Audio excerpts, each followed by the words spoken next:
Film ini menceritakan tentang desa iblis. Setiap kali menjelang malam, para penduduk desa akan meletakkan darah di depan pintu. Dan pada di malam hari, mereka akan mendengar sebuah suara mengerikan di luar. Mereka tidak ada yang berani untuk membuka pintu. Suatu malam, pria itu sedang berjalan sambil membawa sekop.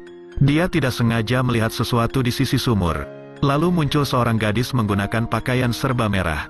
Setelah itu, dia langsung terpesona pada gadis manis itu. Sampai dirinya tidak sadar dan jatuh ke dalam sumur. Suatu hari, pria itu melihat baskom darah di sana. Lalu dia menghitung hari dengan menggunakan jari. Dia langsung menyadari bahwa desa ini telah dikelilingi oleh roh jahat. Kemudian dua orang-orang ini mendengar senyum iblis wanita. Mereka berdua seperti sedang kehilangan jiwanya. Dia perlahan pergi ke sisi sumur. Mereka berjalan ke arah sumur itu. Kemudian muncul seorang gadis di permukaan air. Dia mengajak para pria itu untuk turun ke dalam sumur. Pria itu langsung berteriak jangan pergi ke sana. Lalu mereka berdua pun kembali tersadar. Mereka berdua telah didorong untuk mati. Karena pendengaran adalah titik paling sensitif pada tubuh. Jika dia tidak cepat tersadar, maka mereka berdua akan jatuh ke dasar sumur. Setelah mendengarkan penjelasan dari Patua, mereka langsung merasa merinding, lalu melarikan diri sambil menutup telinga. Tak lama kemudian, di sebelah pria ini tiba-tiba muncul seorang anak laki-laki.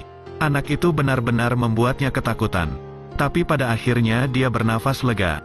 Namun pada saat bertanya pada anak itu, dia tiba-tiba menunjuk ke arah tangan paman yang sedang berdiri. Pria itu tidak mengerti maksudnya. Lalu bocah itu berkata, bahwa orang yang sama telah terbakar seluruh tubuh seperti itu. Dia tidak melihat seluruh tubuhnya terbakar. Lalu tak lama kemudian, ibu bocah itu tiba-tiba muncul. Kemudian mengajak bocah itu untuk segera pulang. Karena hari sudah semakin gelap, iblis pasti akan muncul untuk memakan manusia. Kemudian sang ibu menarik anak itu untuk pulang. Saat pria itu berpikir, dia langsung memanggil ibu itu kembali untuk meminta kejelasan. Tetapi dia telah menutup pintunya dengan rapat. Pria lain tiba-tiba mendengar suara yang sangat keras.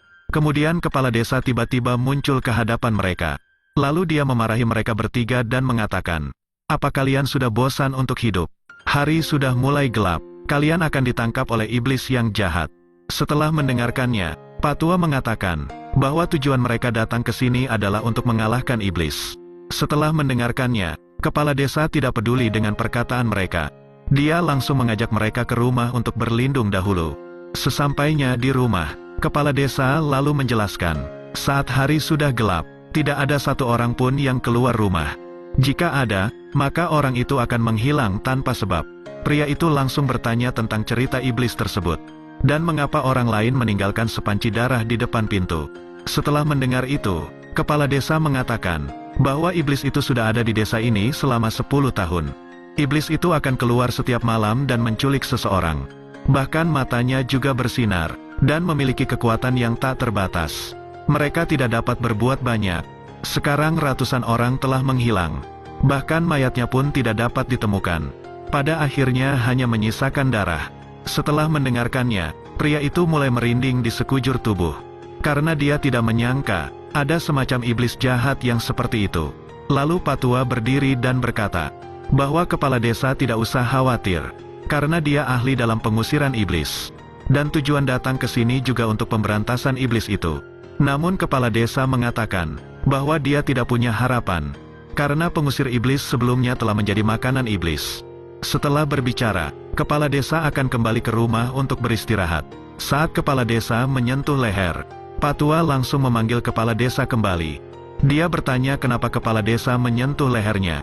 Kepala desa mengatakan, bahwa beberapa hari terakhir, dia selalu bermimpi iblis wanita mencekiknya. Dan sampai saat ini lehernya masih terasa sakit. Mungkin hanya karena faktor umur. Patua mengatakan, bahwa itu adalah perbuatan iblis jahat. Omong kosong, aku mempunyai niat baik untuk membantu kalian. Tapi Patua malah mengatakan seperti itu padaku. Kepala desa menyuruh mereka untuk tidak melakukan ramalan. Dan jangan coba-coba untuk menipunya. Jika tidak ingin mati, maka mereka harus pergi pada pagi hari. Lalu kepala desa bergegas pergi. Patua berkata pada kepala desa untuk memakai sepatu dengan benar. Tapi kepala desa menghiraukan perkataannya. Pada saat di rumah, kepala desa curhat kepada istrinya, bahwa mereka benar-benar tahu caranya menipu orang lain. Istrinya lalu bertanya, "Kemana kamu pergi tadi? Hari ini ada beberapa orang masuk ke desa. Jika aku tidak dengan cepat membawanya ke sebuah rumah, pasti mereka telah dimakan oleh iblis sampai berkeping-keping." Istrinya berkata, "Jika dimakan oleh iblis pun, ini tak ada kaitannya dengan kamu. Bahkan mereka pun mengatakan bahwa rumah kita telah dirasuki oleh iblis jahat. Mungkin mereka hanya ingin menakut-nakuti saja. Jika tahu bertindak seperti itu, aku tidak akan selamatkan mereka." Istrinya pun setuju dengan pendapat suaminya. Lalu dia akan pergi beristirahat. Kemudian dia mengingat perkataan Pak Tua untuk meletakkan sepatu ke arah yang benar, maka iblis tidak akan melihatnya lagi. Dan pada saat tidur, tiba-tiba pintu bergerak dengan hebat. Kepala desa langsung merasa ketakutan. Lalu dia bersembunyi di bawah kasur. Dan tak lama kemudian, sang istri yang sedang kerasukan muncul. Dia mencari keberadaan suaminya, dan kepala desa pun tidak bisa berbuat banyak. Dia melihat beberapa iblis bermunculan. Dirinya berusaha mundur dan pergi dari tempat tersebut. Lalu dia mengetuk kediaman Pak Tua dan bawahannya. Saat mereka membukanya, kepala desa segera masuk dan pergi ke Pak Tua. Dia berkata bahwa dirinya tidak menyangka istrinya adalah seorang iblis. Pak Tua bertanya, "Kalian sudah menikah sejak kapan?" "Kami baru saja menikah beberapa bulan sebelumnya." Istrinya berkata bahwa dirinya sedang sendirian, lalu tidak sengaja datang ke desa ini. Kepala desa sangat mudah tertipu. Dia tidak menyangka bahwa istrinya menjadi seorang iblis. Setelah itu Pak Tua baru menyadari bahwa malam ini dia akan mengalami bencana. Namun dia berpikir, dia datang bermaksud untuk mengusir iblis di sini. Lalu kepala desa berterima kasih padanya.